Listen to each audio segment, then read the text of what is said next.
পুরান ঢাকার ইতিহাস ঐতিহ্য ধরে রাখতে নতুন সাজে ফিরছে লালকুঠি। চ্যানেল ওয়ান বাংলা টিভির প্রতিবেদনে বিস্তারিত।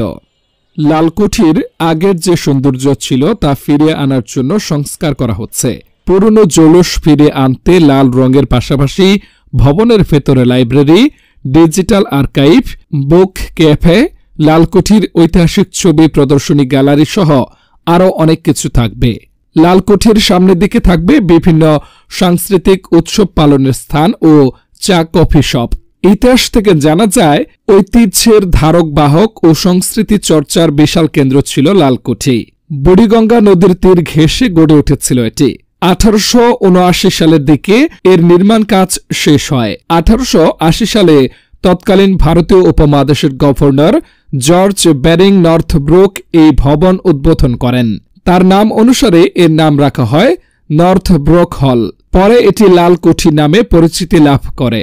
বিশ্বকবি রবীন্দ্রনাথ ঠাকুর 1926 সালের 7 ফেব্রুয়ারি ঢাকায় আসার পর নিজ ইচ্ছায় নর্থব্রুক হলে ওঠেন। সেখানে উপস্থিত ছিলেন দেশবরেণ্য ব্যক্তিরা। সেদিন জমকালো অনুষ্ঠানে রবীন্দ্রনাথ ঠাকুরকে সংবর্ধনা জানানো হয়েছিল।